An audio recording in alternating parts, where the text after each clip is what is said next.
welcome back to the Washington Outsider Report on the Coalition Radio. For those newly joining the program, my name is Irina Zuckerman, and I am the editor-in-chief of the Washington Outsider.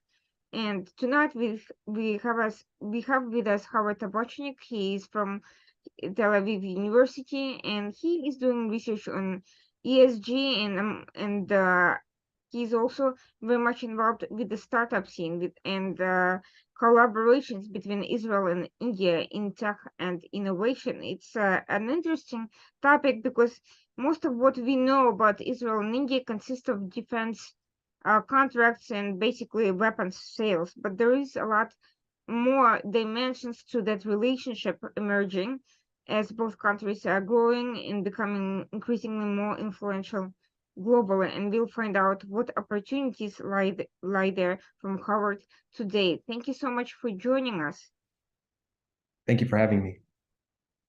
Before we delve into this topic, could you tell us a little bit about yourself, what exactly you do in terms of research, and how you got involved in this area? Yeah, so I'm originally from the United States. I grew up there, went to college there, but I started an interest in Asia, in the whole region, when I was young. The first place I went outside the US was to Vietnam by myself. And this was a time when, Vietnam in the cities was rapidly evolved and growing and innovating, but still in the countryside. Maybe it still is today. I haven't been back. But then I spent a few years living in Japan. And again, when I am in Asia, I really see the future and the tech and all of what's going on there really, really inspires me. And then I moved to Israel about 6 years ago. And Israel is known as Startup Nation. There's an amazing ecosystem there, which I'm sure we'll talk about. And I was involved a little bit in different areas in Israel, in the army, the military, in the universities, in private high-tech company. So I saw a little bit of all these different aspects of the high-tech innovation and what Israel is really known for around the world. And then a few years ago, when I did a degree at Tel Aviv University in public policy, I started working with a professor who specializes in sustainable development, and particularly connecting Israeli technologies in energy, agriculture, and water with the developing countries, particularly India. So that was my first introduction to India. And when I went to Bangalore, which is kind of the Silicon Valley of India, I really, my passion and interest was sparked mostly because of interpersonal relations that I made, individual people. And since then, I've been researching it. I work with an Israeli think tank, looking at some of the India-Israel relations, affairs, also at the university, I work on two different research groups, one in sustainable development and one in sustainable finance. They're not specifically focused on, let's say, Israel or India, but these are two big players in a lot of the research and the talk that we're doing. So yeah, that's a brief background. So as we talk more about these important relationships, we'll obviously delve more into the specifics of all these fields. But I wanted to ask you, kind of setting up the stage for the conversation.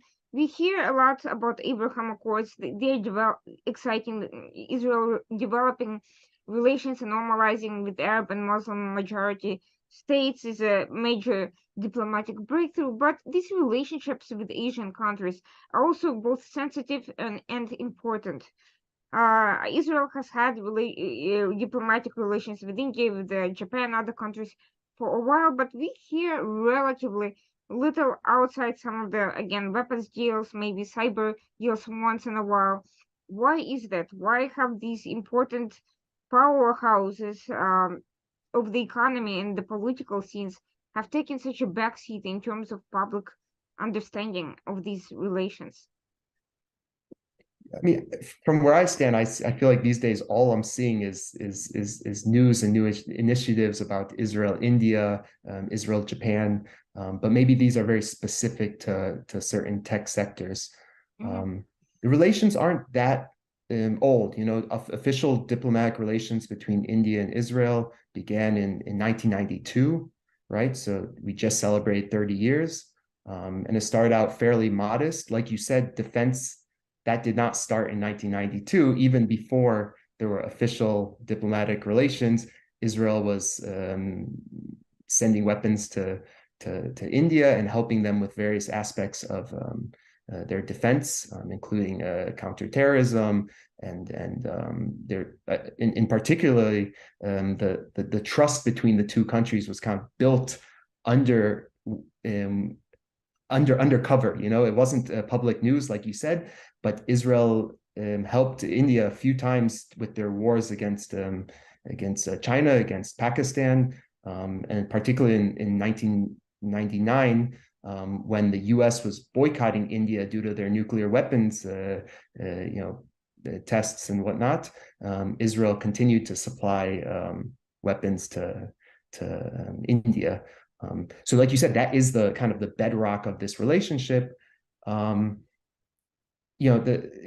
We say that the historically the relations between India and Israel have been based on the 3 Ds, right? Defense, diamonds, and drip irrigation, right? So diamonds includes all precious metals, and that actually makes up about a third of the bilateral trade, which is a lot, right? It's at 7 billion or something, and a third of that is diamonds and precious metals.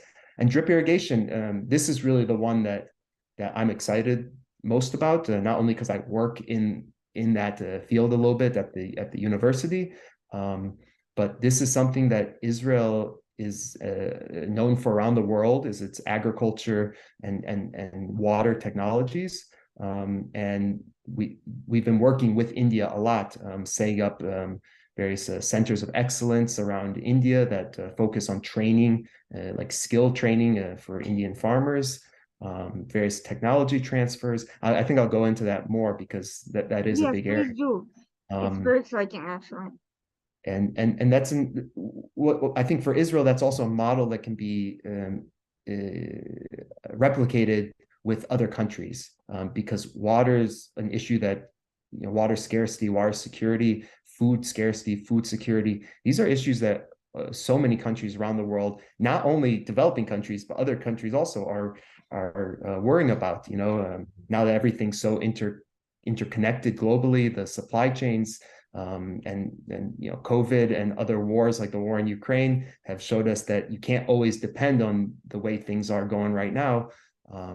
And this is another thing I think we'll talk about, which is self-sufficiency, which Israel has been forced to do. It's in a sense an island, and India has been pushing to become more self-sufficient, both its military and its food security, energy security. Also, that's a big one. We'll talk about so many things to talk about. I love it. I love it. It's growing. I think in every area, if you just look at the numbers, it's growing.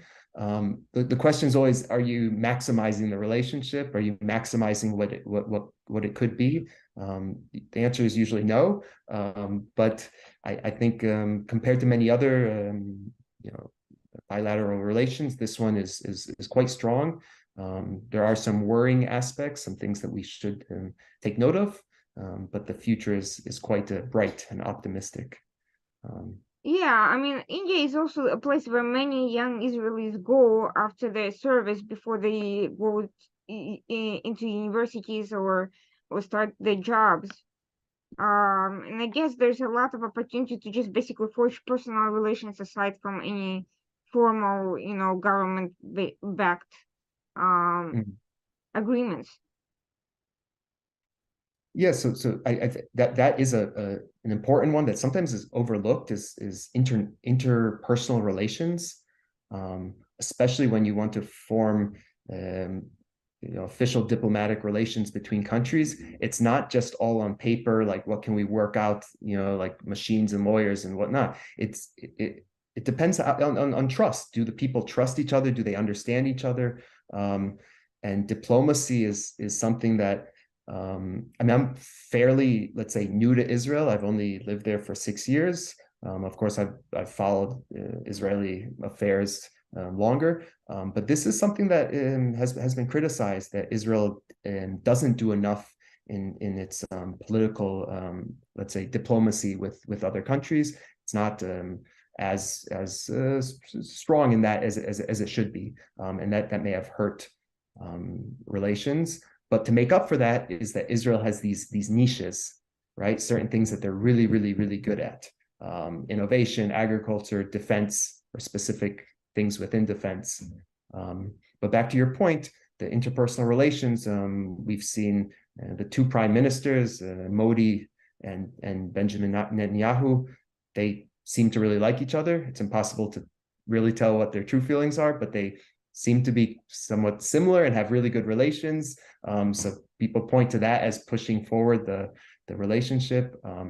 Like you said, lots of Israelis go to India after the army for traveling. So, I mean, a lot of young Israelis know India, and a different side of India. They know Manali and Rishikesh and these kind of touristy spiritual areas.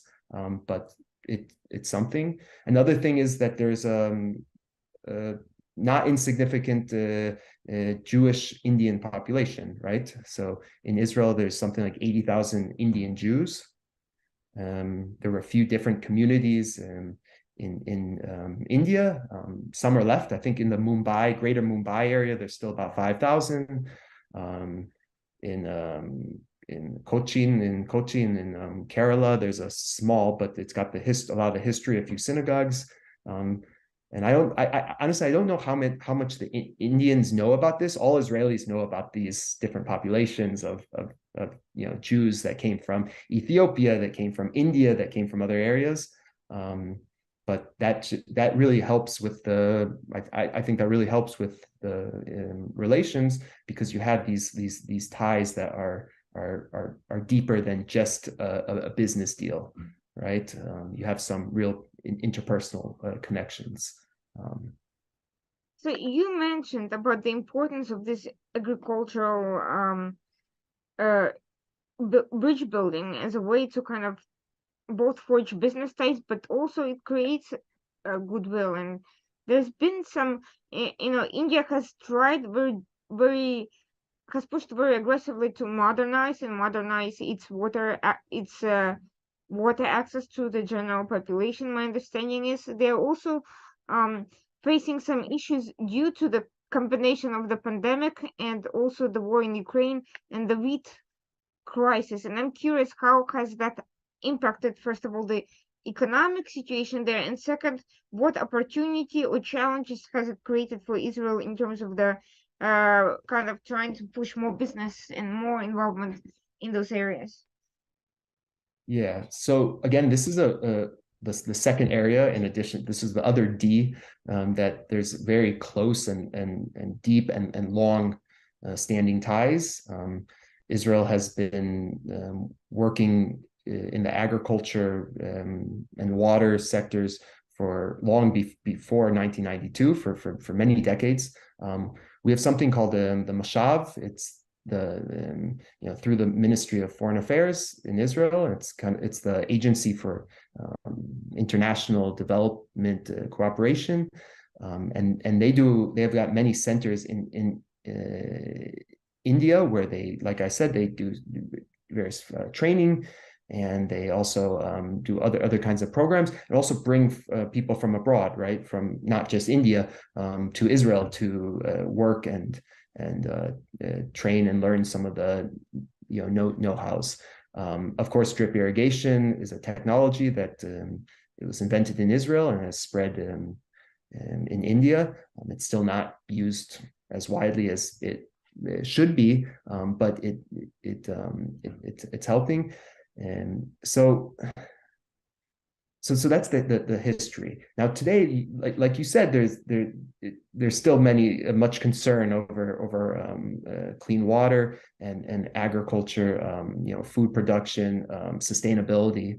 And one thing one thing to remember, anything we talk about in India, when we just say India is huge, right? And there's huge disparities between different areas. There's states in India where the almost everyone is literate, and there's other ones where it's surprisingly low, you know. And the same goes for agriculture, water, and all of those areas. There's certain areas in India that are extremely productive, where there's lots of they're switching to cash crops, right, rather than just being smallholder farmers. They've got lots of support from, let's say, the state, and they take advantage of the national policies. And there's other areas where they're still flooding the fields, or don't even have irrigation systems, and that overusing fertilizers, and other issues that are pretty simple, like low-tech fixes that just people are people, and they are used to doing things the way they used to do it, and they continue to do it. So I think that's just an important point, and that applies to anything we're talking about in India. People speak the different languages, different religions, they're in different climates. So different areas are affected much differently depending on what the challenge is. Currently, I'm pretty optimistic again in India. When I go there, I see things moving. I see things happening. There's a lot of government support, right? I mean, they joke in India that elections are won or lost on the price of like wheat, rice. Farmers are a big deal there. They have a lot of political power. Now they make up half the population is people who rely on some degree on farming, is half the population, and that's actually been a criticism on why everyone's comparing India to China these days, about now India is the largest country by population. Will it catch up or overtake China in terms of world power? And one of the criticisms is that it's too focused. There's too much in agriculture. There's not enough manufacturing. The reply to that is that, of course, India is not going to be the next China. It's going to be the next India, just like China didn't copy the US in how it grew. India also will have its own model. And one exciting thing in India is all the high tech and innovation, hubs and these kind of companies. So I don't know if I really answered your question exactly, but there's a lot going on. We have Israel has a water attaché, an agriculture attaché in India, and I recommend people look these people up, because they're constantly doing events and putting on various programs. There's a few initiatives we'll talk about. Some are more like political ones, like international relations, and some are just between India and Israel to promote tech and innovation. And always the focus, or at least one of the main sectors that they focus on, is agriculture and water and energy. And these three things are very connected. We see a lot of government programs in India. The government of India subsidizes a lot of programs. They have money, and they want to use it in a way that rises the standards of living as much as possible. But it's not always clear how these should be best used. So the government, for example, has been criticized of the policies towards giving subsidies, too many subsidies, that people just rely on it, and it doesn't actually lead to a consistent increase, like not just linear, but a real increase in standard of living. That's to be debated. But if you look at the number of canals that have been built in India over 50 years, if you look at the types of new crops, new seed varieties, these are part of the green revolution there. They've really come a far way in the past 50 years. And this is actually one of the areas that at Tel Aviv University, I'm part of a lab that focuses on this. So it's the Nitzan Lab for Sustainable Development, and the goal is really to carry out the academic research, right? That middle piece in looking at how Israeli technologies fit into India and can be used for maximum benefit, right? And what we see a lot is obviously Israel is very high tech. If you go to farms in India, Israel they're fairly high tech, some of the best in the world.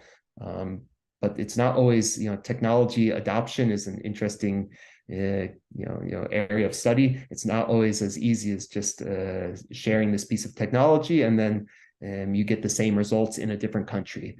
And a lot of that comes down to the human factor, that the people are different and they behave differently. They've got different standards of living, and that affects how they adopt the technology and whether it works the same way. So we do research on these programs to see how effective they are, what are the challenges, how much should the government subsidize them, is it worth it? So those kind of things. And there's lots of areas that you probably haven't even heard of. So I'll just throw out one because it's kind of a funny example is Israel actually has, I'm curious if your listeners know this, Israel has the most productive cows in the world in terms of producing milk. Like per cow, they produce more milk than any other cows in the world. And Israel's very proud of this. And there are partnerships I know of one in particular in Gujarat in India, where an Israeli kibbutz, which is this collective, at one time it was completely socialist collective farming, that they have these know-hows and technologies and things to really maximize the milking of cows. And in Gujarat, they were working with the organizations there to implement some of these things in India to just maximize the output. So that's one example of something that I'm sure most people did not know of, but it's been going strong for many years. And those are the kind of things that we want to encourage and promote for both for Israel and India. It's kind of a mutually beneficial thing. Well, I think that is very interesting. I certainly have not heard of it. I'm sure many people haven't either, and I think it's great. By the way, you mentioned China and the comparisons to China. People forget that China used to be and still is a very agricultural society, and it didn't really open up to the industrialization until the US literally came in there and started pushing it. And actually, that's a criticism of the US policy today, that it created the situation it can no longer control. And a lot of the industry in China is very heavily interdependent, specifically with the US economically, but also with a lot of the industrialization that beyond basic blue collar manufacturing is very much reliant on US know-how, technology, and intellectual property to the degree that is probably not helpful to China itself in developing its own innovation. So in fact, if India can avoid that path, it's probably going to be a healthy journey for it, even if it takes longer. If it develops its own know-how, if it attracts diverse investors to sector, and if it creates a balance that allows it to create jobs in different sectors in a balanced way, as opposed to China that's facing high level unemployment, then it will probably do better. If it's kind of more of a natural rise as opposed to kind of one country dependency that pushes all that stuff, and where you basically have to steal ideas and in order to get along, then it's probably going to do better economically in the long run. Yeah. Now, Yeah, India has a lot of these advantages. I mean, Israel, a lot of the innovation and tech in Israel has been born out of necessity, right? The saying necessity is the mother of innovation or whatever. The reason that Israel, I've been talking about the defense and agriculture, is because those are two things that very quickly Israel needed for survival. These were existential threats. Israel had, when it went to war right when it was founded as a country in 1948 with the neighboring Arab countries, and over the years it's had to develop technologies to protect itself. And also irrigation, water. This is one of the most amazing successes in Israel. I always recommend the book by Seth Siegel called "Let There Be Water." He kind of chronicles Israel's journey in becoming the kind of country it is today. And it's not just a few technologies; it's a whole plethora of different policies, cultural things, national infrastructure projects, and on and on, and of course technology. And so like Israel is way ahead of other countries in things such as wastewater recycling, right? Israel recycles something like 85 or 90% of its wastewater, which is then like sewage, which is then reused for agriculture. And now desalinization is a huge one that requires energy. Israel is using natural gas that recently found in the Mediterranean, but also the energy, solar energy, of course. It's still quite small. That's one thing that I still haven't figured out is why Israel isn't doing more. I mean, it is, but not as much as I think It's expensive. Solar technologies are expensive. I think people don't realize that they rely very heavily. First of all, they're very much climate linked, so not all climates accommodate it similarly. And second, they're expensive in terms of the underlying processes, and they are dependent on fossil fuels nevertheless. So it's still a process, and it's not that Yeah, easy, and it's not that efficient comparatively. yeah. It's I will say there's something like yeah. 200 Israeli companies working in energy tech. There's 8.5 around 9 million people in Israel. So yeah, there's a lot of companies working on different aspects in energy Mhm. storage also as an issue. If anyone's interested in Israel, there's really good information about the innovation here by the non NGO or nonprofit. Is it NGO? Yeah, but support from the government called Startup Nation Central. Oh, It's a interesting. great resource, and you can actually search for every startup in Israel. You can search for it, gives a Wow. description of it and a link. It also talks about various like venture capital funding, different accelerators, other programs. And India actually has a similar one, a little different, called I Create, like a little I and Create. It's a similar kind of thing that promotes these kind of innovation in these countries. But this is something that actually really interests me, and my first visit to India when I was in Bangalore, this was the kind of thing that really interested me, was why why some countries have this, and you talked about China, but why some countries excel in innovation and are able to create a whole ecosystem. And I think we've realized that there's no recipe, Mhm. but there's a lot of different pieces that are essential or very important. And Israel seems to have almost all of them. India also has many, not quite as many, but India has other advantages such as huge population and a huge amount of diversity, Mhm. and a different culture that's also similar but different than Israel in terms of this entrepreneurial spirit and whatnot.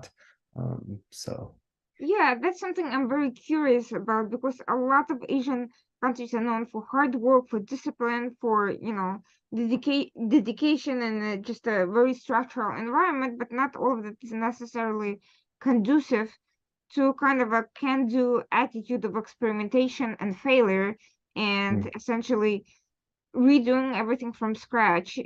That especially if a country is developing, that is difficult to do, and yet in India that seems to be happening.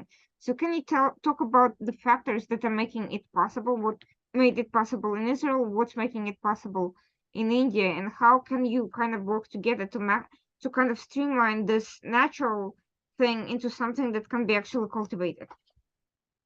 yeah, yeah, you're right about that. I mean, like, I spent a few years in Japan, and I speak Japanese, and I'm very close to the Japanese. And what you described is exactly right.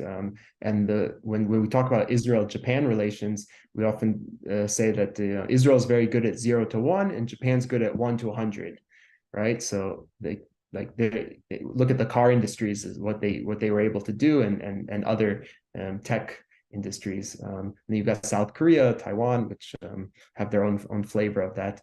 But India is a very, very different place. And again, India is a huge country. It's more like a continent. Each state has, different language, hundreds of languages, religions, all different people.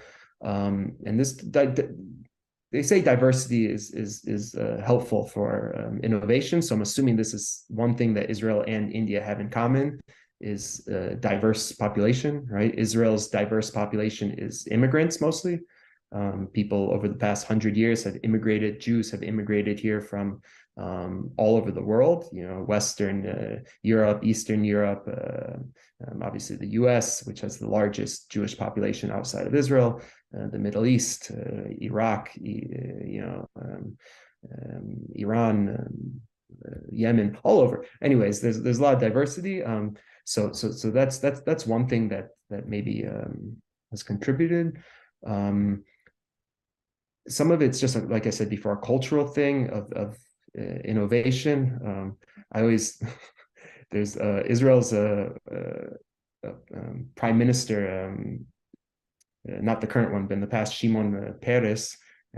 He's quoted. He has some great quotes, and he once said that something like the Jews' greatest contribution to the world is dissatisfaction, right? And you'll see like this This sounds very dissatisfaction familiar. that's not good enough. This should be like, why do I have to wait? Why do I have to, and that's kind of the driving thing that pushes Israelis. And I'll teach you a Hebrew word which is chutzpah, right? And chutzpah is kind of like Israelis don't just wait. Okay, like they push, and they're very open and direct and frank about things, and they're willing to take risks. They have this chutzpah, this confidence, right? So that's in Israel, and I saw that also in India. Now, not everywhere. I mean, you'll go to a lot of rural areas, and it feels very slow and kind of dead. Nothing's happening there. There's very little economy, and people aren't working that much. There is unemployment. So there are areas like that, but when you're in other areas, which is some of the major, let's say hotspots of tech and business and innovation in Israel, in India. Bangalore is the most well-known one. Hyderabad is a great city. It's definitely growing. There's other ones like Chennai, and of course Delhi and Mumbai, and all over actually. But when you go to these areas, there really is an energy, and you feel it, similar to Tel Aviv, and Jerusalem and other areas in Israel. But okay, so those are some of the cultural things. One important thing is you need the right people, right? And you need people who are educated, who have the right kind of education in the right fields. So in Israel, the military is one thing that has been noted to contribute to this. Israel has elite intelligence unit 8200. A lot of the boom in cyber, right? Actually, next week or in 2 weeks is Cyber Week at Tel Aviv University. It's many days long, and it's about tons of participants. So if anyone wants to join that, it's free. It'll be all online. But that's one area that it's a pretty clear link between what Israelis were doing in the military, in the intelligence unit, and then afterwards ended up founding tech companies based on that. And in India, the university systems are very good. At least the top universities. So they've got the IITs and the IIS and IIM. So India Institute of Technology, Management, Sciences, and these are very good institutions. And a lot of the engineers that come out of India come from these institutions.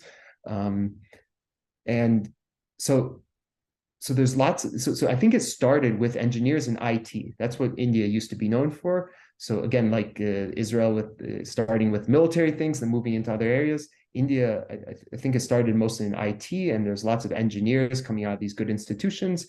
But India is so big that they don't have to just stick to one or two things.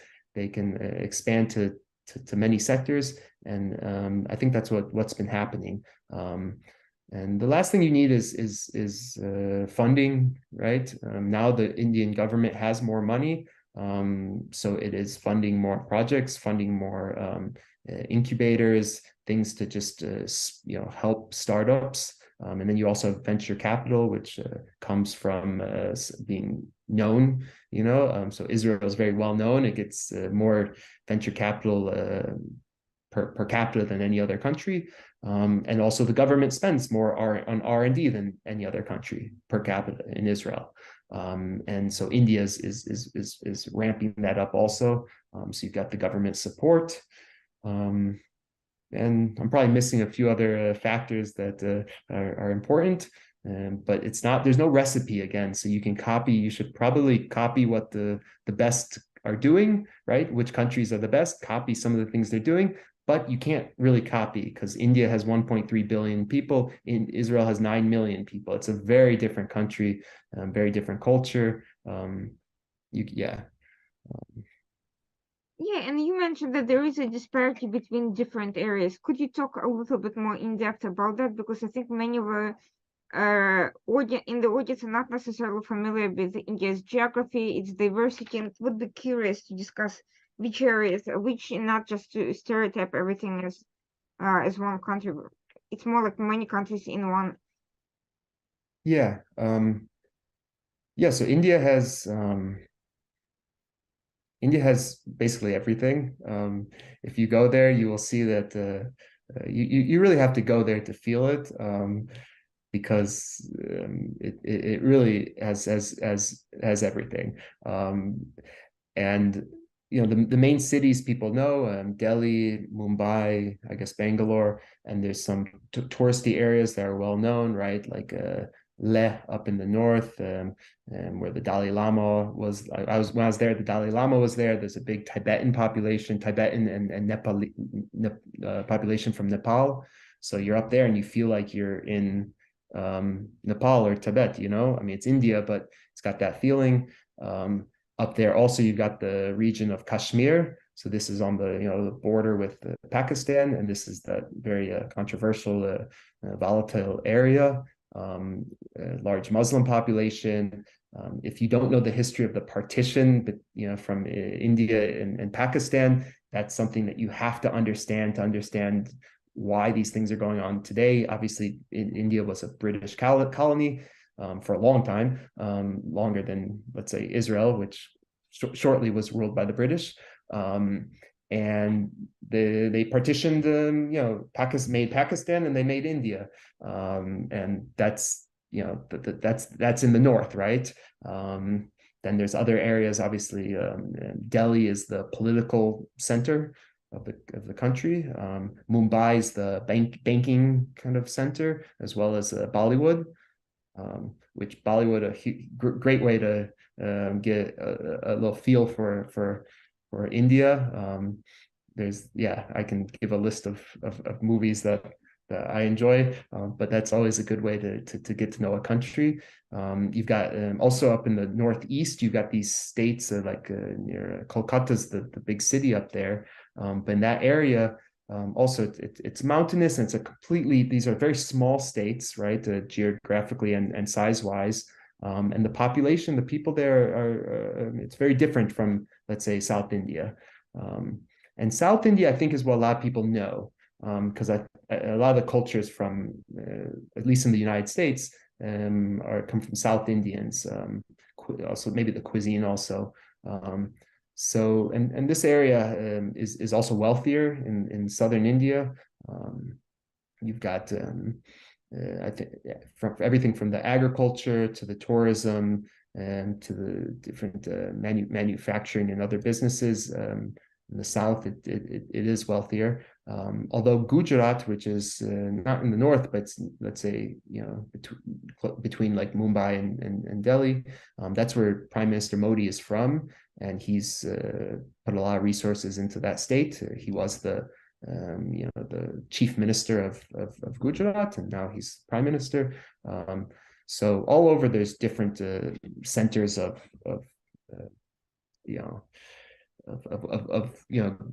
whatever is being, whether it's banking or industry or agriculture, it's really all over. In terms of the disparities in India,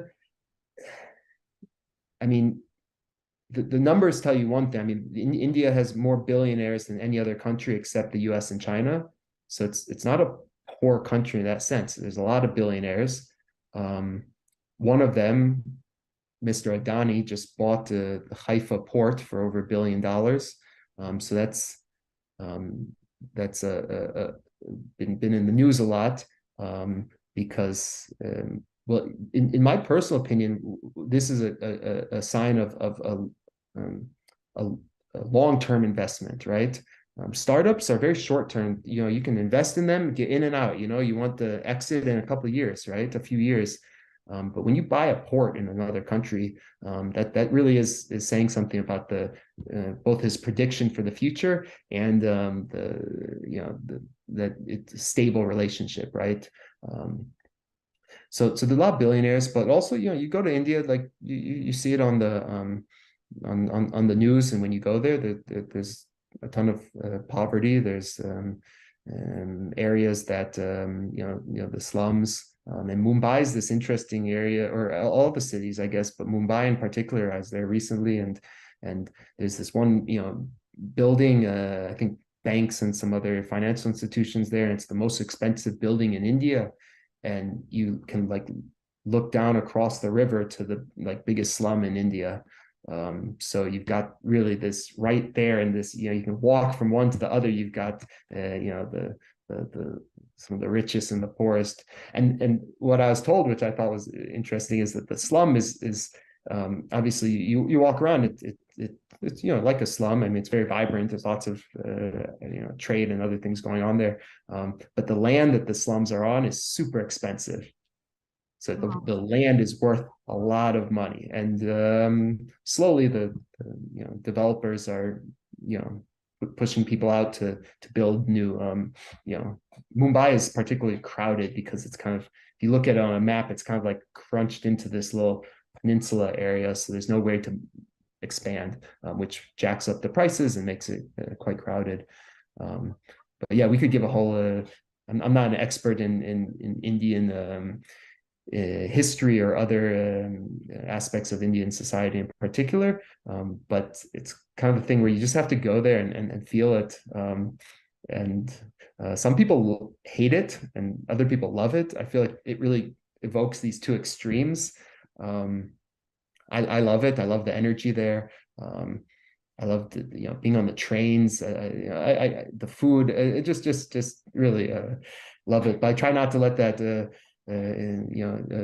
influence my views on the relations or how the country will turn out. But it's hard not to when the Indian people I know are very ambitious and doing really good things, and I've been lucky to form very personal relationships with a lot of Indians being there, and so for me personally, I see the potential, based on that. But again, there's a lot of issues also. A few other issues. India has extremely low female participation rates in the workforce, like surprisingly low, like lower than countries that actively discourage women from working in the workforce. Again, you have to be careful with the numbers a little bit because a lot of people work informally, right? But again, the rate of women in the workforce is very low. There are high disparities in the education, so certain areas and certain populations have very low literacy rates compared to and educational attainment in school compared to others. Like I just saw in Gujarat, there's the state test results came out, and there's some schools, there's this grouping of schools that every single student passed, and there's this other grouping of schools that not a single student passed the test. So you see that, and also different populations. So there's the scheduled tribes and the scheduled castes. So the tribes are these Indian tribes that traditionally lived in different forested areas, and the castes, if you know anything about Hinduism and the history, is they're different castes, and they had very strict roles in society. So those two groups, are worse off in measures of health and education.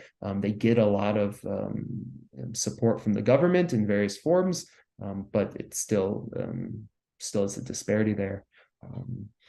And yeah, it's again, I'm sure I missed 1,000 useful points in talking about this, but those are a few of them.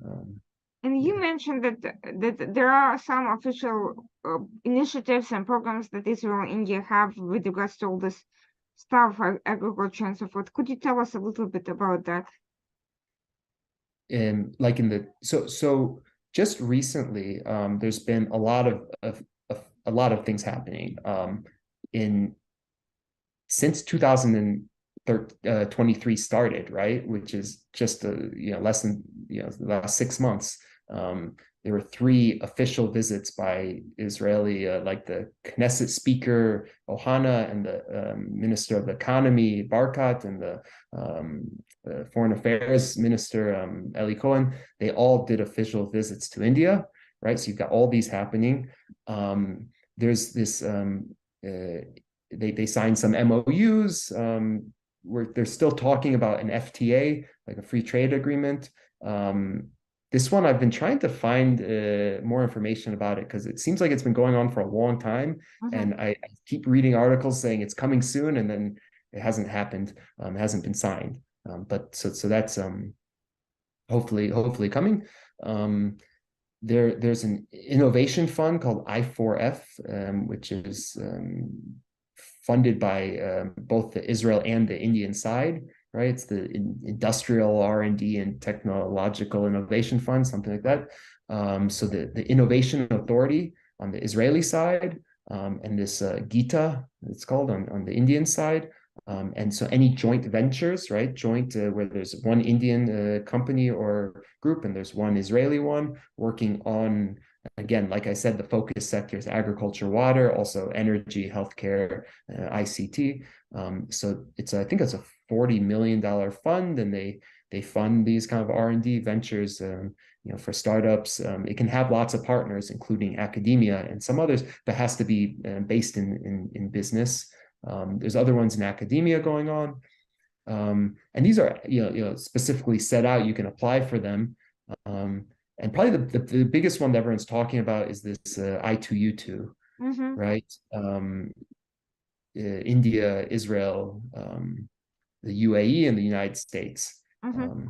So if we take the United States out of the picture for a second, this trilateral, let's say, agreement or relations between I think you mentioned at the beginning, the Abraham Accords, between India, so that's between Israel and the UAE, but these 3 countries have a lot going on. I really like, there's a writer for the Middle East Institute named Mohammed Salomon, and he has been writing about this. He calls it the Indo-Abrahamic Alliance. It's not an official alliance really, but what I think what these 3 countries see is there's so many areas to work together.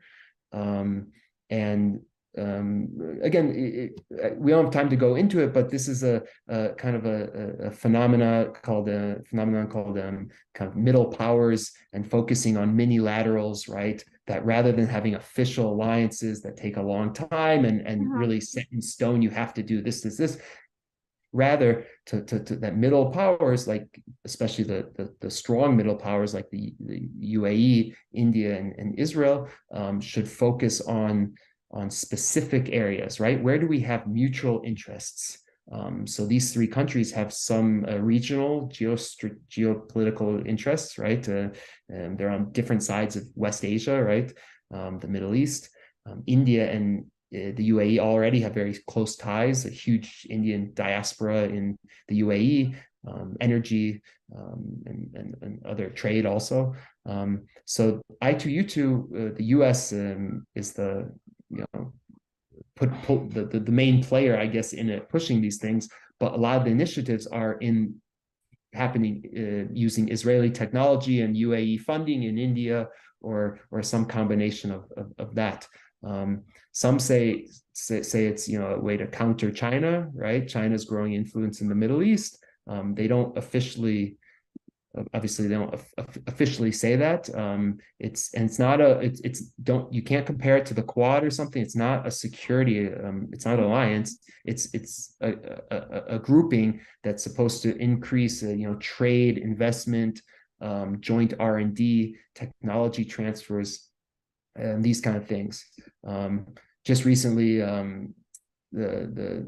Jake Sullivan, the national security advisor to Biden, gave a speech, and I thought, and he said, you know, if you remember nothing else from my speech, remember I2U2, because big things are going to happen. So again, this is all talk. Nothing's really happened yet. There's a few projects going on. I'm interested to see if it will live up to the hype. It's impossible to know, but I mean there are a lot of initiatives that get a lot of hype, and then not much happens necessarily. So we have to see what's really going on here, and if I think if all the countries have strong incentives and interests, then hopefully something will come out of that. So that's I2U2. Let's see, are there any others? I'm trying to think. Yeah, I mean, not in particular. There's all these MOUs being signed between Israel and India also, which again, it's not clear. It's not so easy to measure how much comes out of them, but I think it's a good sign. I hear Netanyahu is supposed to take a trip to India sometime this year. We'll see if that happens.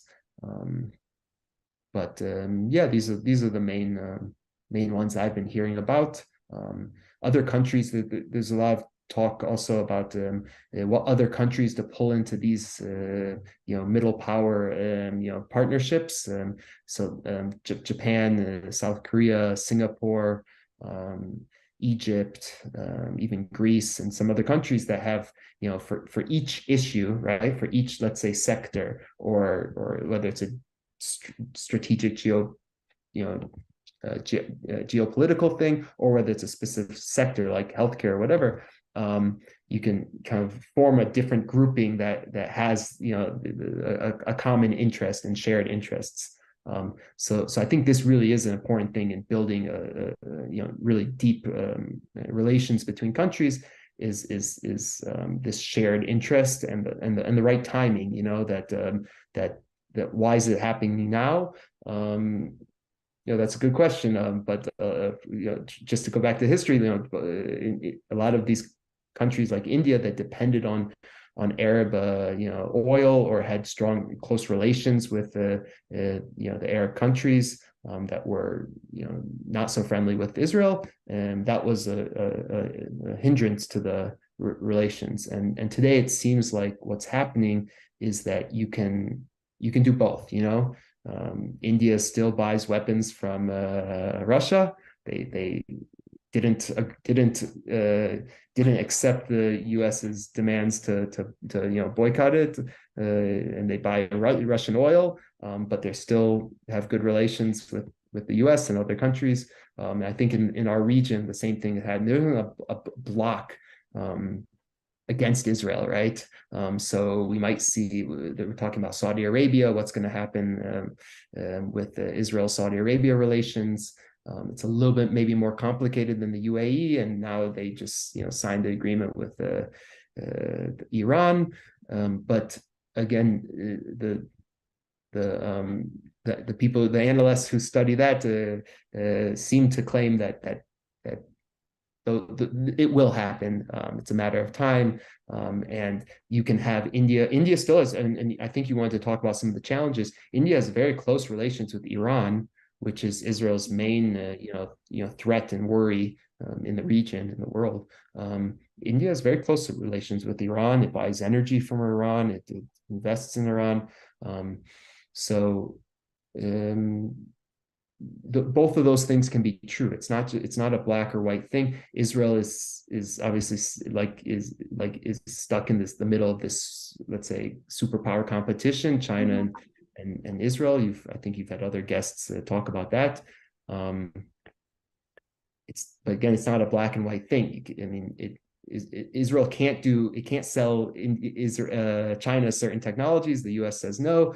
China's investments in Israeli infrastructure. Also, the U.S. has put pressure on them. So that might actually be helping the Israel-India relations. It's spurring it because Israel can't do it with China in certain sectors.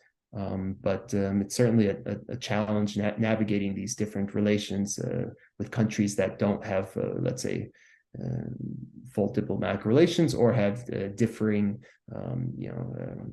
goals and partnerships.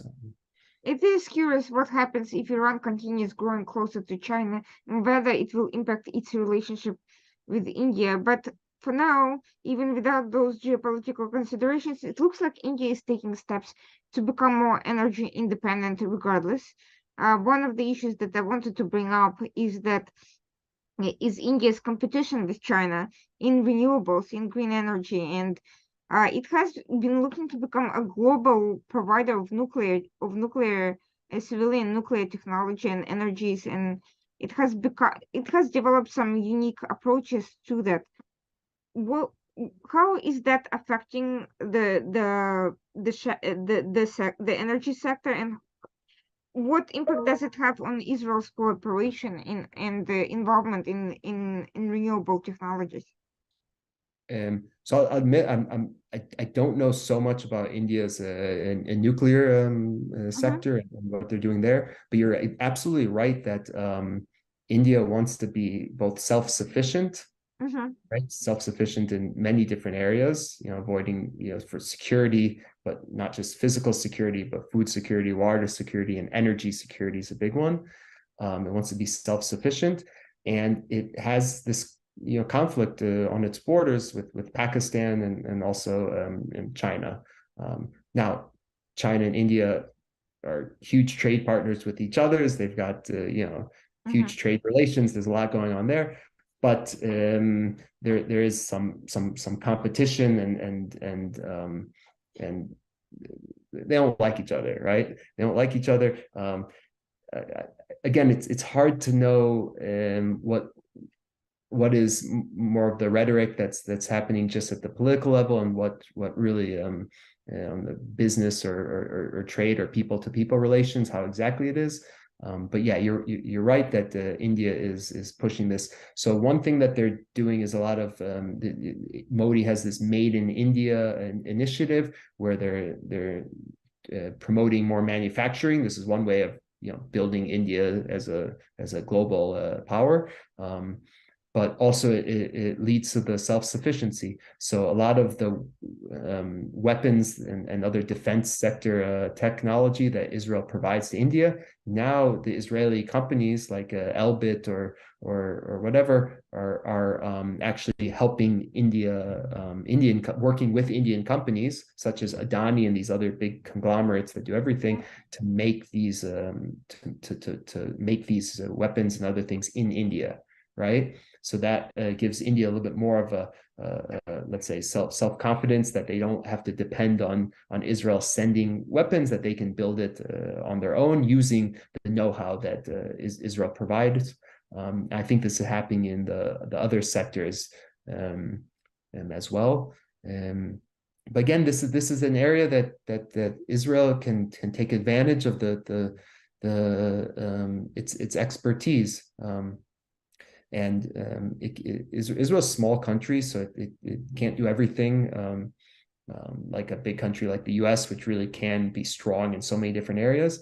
But particularly for example, in the defense sector, it's mostly Israel is very high, like deep technology, drones and other anti-missile things and these kind of technologies. And same in the energy. So solar panels aren't that complex, right? But when you get into some of the other technologies, for example, energy storage, no one's really solved it at a cheap enough price. Storage without using, let's say, batteries and more sustainable. So again, this is an area that I think it definitely will be a big topic on the agenda coming up. The I think Israel should also help really focus on areas that that countries want to the security the security is changing. So the two areas that are kind of exciting also now, or that are really interesting. So one is the whole chip industry, right? The semiconductors. And India is right now trying to set up its own semiconductor fabrication plants. And so this is something that's not going to happen in just a couple of years. But an Israeli company, Tower Semiconductor, I think it was bought by Intel, actually, is one of the companies bidding to get the Indian government's subsidizing funding, help any companies to do this. So this is part of it. India wants to have more self-sufficiency and also have this integral this role in the world that they do something that let's say no one else does, or that they it's a powerful area. Another one is obviously the 5G, 6G, that area also. Again, if being too reliant on China, India, who doesn't have good relations, and obviously the US are see these as, let's say, possible security threats. So Israel, which it's not gonna it doesn't have the capacity to have a semiconductor plant, but it can definitely have certain pieces of the technology that are crucial to these areas, and work with India to supply those and have a piece in that. I think it's the same in the energy sector, and obviously that's already happening in the defense sector.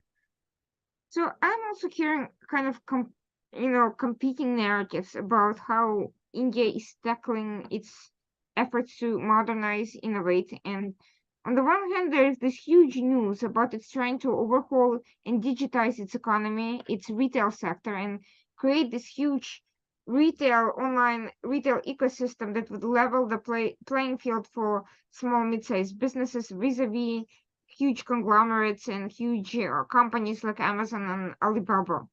On the other hand, I'm hearing horror stories of bureaucracy that takes decades to break through and that stifles innovation and any efforts at doing business and attracting investors. So how do these two competing narratives add up? What's the true story here? The true story, probably somewhere in between, right? It is true that the advanced payment systems that they have and the digital India, this is another kind of a catchphrase thing that they're pushing, digital India. It's amazing. I mean, I'm always I was in Mumbai last time I was in India. I was in Mumbai. I was at the street market to buy some coconuts or something, vegetables, coconuts. And I'm here fumbling with my rupees, and the guy in front of me, he's got no shoes, he barely has any clothes on, and he's paying with the digital his digital money. I don't even have Apple Pay on my phone. I haven't even installed it. I have a credit, so I'm like so it's really interesting, and the kind of, and also the leapfrogging, from one technology to the next. They go from having no electricity to having solar panels, right? These kind of things. Is it stifling innovation? I don't know. I don't know. I think it's too complex of a ecosystem. It's too hard. We'll know, looking back, what hurt or helped. But I think there are a lot of competing interests, and a lot of people live in this kind of informal economy, right? They're not working in a job that's paying and reporting that to the government. So one initiative that India succeeded in was giving each person an ID number, that they actually know who these people are, who's in, and that brings kind of the economy to modernize into a modern economy. And I guess I don't really know what the true story is. I think it speaks the ecosystem of innovation and startups and tech companies kind of speak for themselves. Um, there are issues with let's say corruption, doing business with the government. These big conglomerates also have a lot of power. So it's an issue with foreign companies trying to enter India, that they get resistance from these companies that have both the local connections and knowledge and use that to maintain their position. But again, I'm generally pretty optimistic about India, but it's very hard to predict what's going to happen. I think they're in a much better position on the one hand than people would have predicted, particularly the innovation and the high tech, right? But then on other measures, they haven't really improved as much as they seem they should have. So there's certain like health measures that India still is considering their level of development are still scoring very low on. Like anemia levels, for anemia for women, and like stunting. So there's something happening that a lot of that maybe again, you have to be careful about averages because India is so big and there's such variety. But the innovation and the tech certainly is moving forward at a fast pace, and I wouldn't doubt it. But I read a few books by this author Ruchir Sharma. He wrote the book like The Rise and Fall of Nations. Indian guy, and he's got very good articles in the Financial Times also about India. So anyone who's looking to learn about Indian kind of the economy and kind of trends, he's got a line where he says India is a country that consistently disappoints both the optimists and the pessimists, right? So everyone who's really optimistic about India, they disappointed. And anyone who says, India, it's going to be that, they're also disappointed. It ends up, that's just the trend. I think he's kind of, he's been right about that. So we've seen a huge, maybe an overvaluation of the, innovation, the tech and startups. So was a lot of excitement, and now it's gone down. It's kind of recalibrated to more realistic, let's say, valuation, and we're not going to go back to the previous, that hype. But on the other hand, big things are happening, and consistently companies, more and more unicorns, billion-dollar private startups, and both in India and around the world. So India also has this huge global diaspora, like the largest in the world, and that connects India with almost every country around the world, and that I think also both for the knowledge exchanges and connections for the companies is also will be helpful for them going forward always. Well, as far as I see, whatever shortcomings there are gaps to fill, and this is where Israel and others have an opportunity to further expand, past the 3Ds into various other sectors and types of relationships that can help bridge these gaps and kind of encourage internal reforms and so forth. I think this is where this sort of knowledge exchange and relationships really come in handy. So I wanted to ask one last question, and that goes back to the defense and cybersecurity that you mentioned in exchanges. There's a lot going on there, obviously. Israel's cybersecurity cooperation with various countries around the world has become famous and emblematic of its approach to initial stage of relationship building. But we have also seen it come under protracted attacks from various actors and campaigns. And one of the things I'm hearing that India, that has purchased Israel's cybersecurity software, has now been impacted by some of these campaigns to the point that they're actually looking for other alternatives. How can Israel balance this important aspect of its relations, its security cooperation, versus these international attacks looking specifically to kind of break down these types of very important cooperations and security relationships, precisely because together India and Israel are such a dynamic duo and such a force to reckon with. Yeah, yeah, you're right. I've also been seeing this in the news. I think the main thing that, and this is the problem with the defense sector, is by definition things have to be can't be always completely public, but there is a lack of transparency, and that's led to some issues like you described. So finding the balance of being transparent and open, and this is also what builds the trust. There's things going on. Again, I'm not an expert on the defense. There's Sure. lots of Israelis who work in this area. I'm curious what they would say. But in most of these areas, increasing transparency is only a good thing. And for any industry that's so big, India is Israel's largest export. Israel exports almost half of its defense sector exports go to India, and India buys most of its, I mean, something like 40% of its weapons or whatever come from Russia, but Israel or France is number 2 or 3. So it's a huge sector of $1-2 billion a year.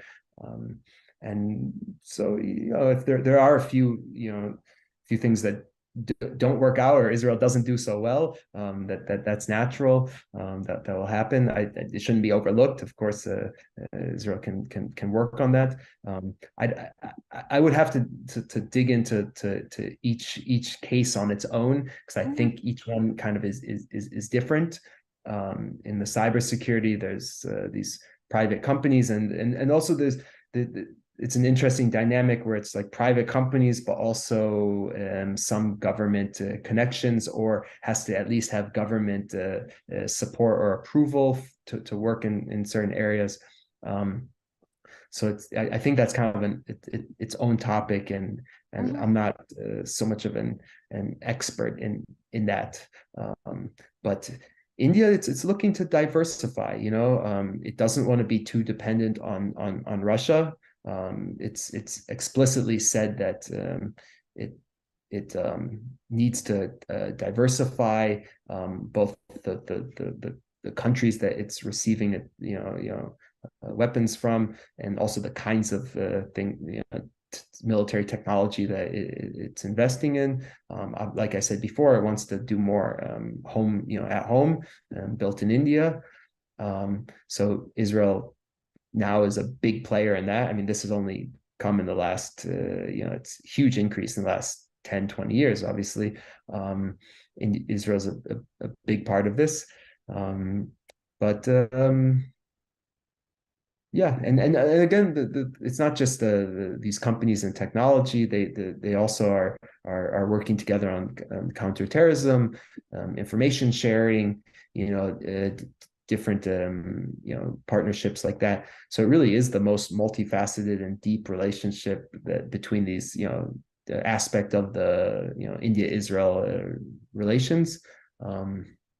So we don't want to see it riddled with scandals or issues, but I think it's maybe the most robust, because the two countries do really depend on each other, and that's a huge export for Israel, and that's allowed Israel to make enough money to continue investing in its own defense sector, and just spiral up and keep growing. And for India, Israel provides very high tech, not the low tech weapons so much, the really high tech specific weapons that it needs for, and they can't really get from anywhere else, or that Israel really has this advantage in. So I didn't really answer your question, but maybe if we do a follow up, or you can invite someone on a guest who really is expert in this, because there are some really, the INSS, the Israel National Security, the INSS has a lot of security related publications, and also JISS, which is the Jerusalem one. INSS is at Tel Aviv University, or they're kind of related. I'm not sure exactly how it is now, but they have experts who really have come from this sector and were working on the inside. So I don't know how much they be I would love to. I would love share, to. but Yeah, if you could connect me to one of them, I think this is a growing topic. But there's another development that I think is on everyone's minds as much as cyber, which is BRICS and their campaign to develop their own currency and to become kind of, at the very least, diversify the types of currency that has become kind of an exchange basis, a reserve basis from the dollar to yuan and possibly to this new types of currency or currencies. So far, it's very difficult to accomplish, but we have seen a number of countries sign up, and we have also seen India assert its own independence in that context.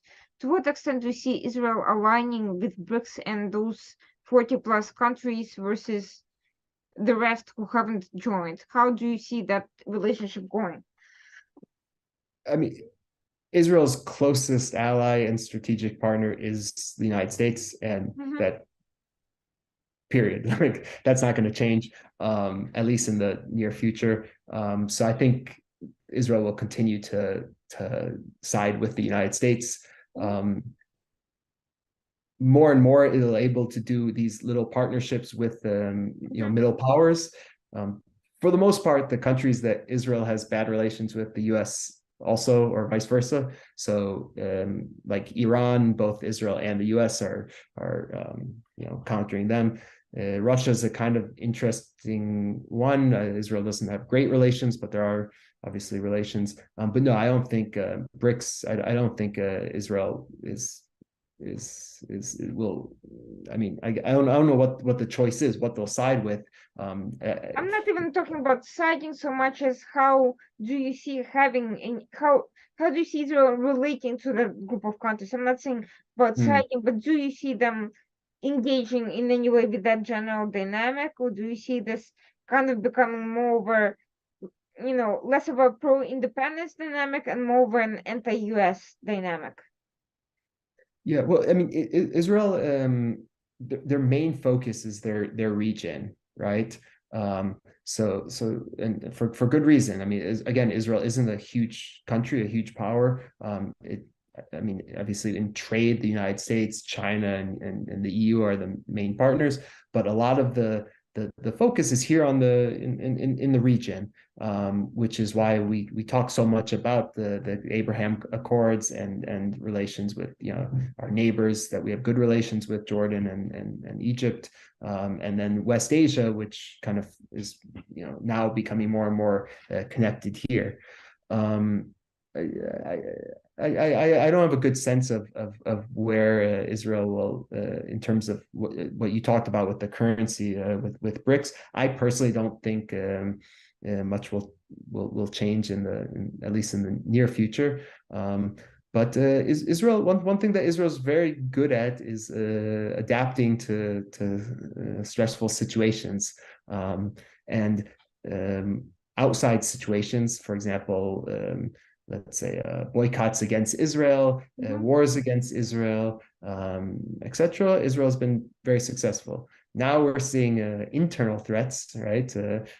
Huge, just a ridiculous degree of let's say, I mean, hatred between Israeli citizens who are on the other, secular versus ultra orthodox, or the right wing and left wing, liberal, conservative. So that made a lot of people more worried than the outside threats, because Israel is very good at bonding, banding together when there's a threat, whether it's a war or whatever. But it's harder when it comes from within and people have different views on how the country should go. And I mean, you can have a guest also on Israeli politics, which is fascinating and always dynamic and always happening, new things. But I think Israel will be fine. And again, I like I've said a few times, these middle power partnerships, these mini laterals with other like-minded countries. That's one way to not like you said, like it's not about choosing sides. It's about just continuing to push your interests despite a changing international order, because you really can't predict. You can't you don't want to put all your eggs in one basket. You don't want to be too dependent. Maybe Israel's overly dependent on the U.S. right now, and that isn't a good thing in the long run. It's hard to know. But for now, I think in the international order, Israel's in a very good position, and its partnerships with India are only make that stronger.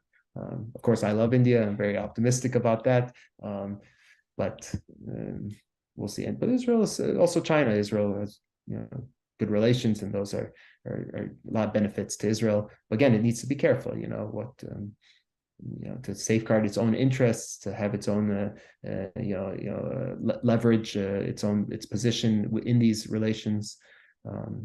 So against huge countries like the U.S., China, and now increasingly India, that's an important thing to take into account. Well, that has been the most enlightening conversation. I think very interesting to a lot of people. I think we hear the words Israel, India a lot together in combination, and that's a good thing. But I think we know about it far less, and I think this is a great start to kind of highlighting and enhancing these relations and bringing them more into kind of a hopefully trilateral and multilateral spectrum as well, with having more Americans involved, with having more kind of dynamic all around and international involvement and support, because I think there's a great potential there for a lot of different things, and I'm excited to see what else comes out of these collaborations. Thank you so much for the important work that you do, and I hope we continue this discussion because there'll always be more to say on the subject. Thank you for having me. Thank you, and we'll be in touch. Thanks for everyone who's been watching the program, the Washington Outsider Report. We'll, as always, be back next week, Tuesday night, 9 p.m. Thank you to everyone who joined, and have a good night.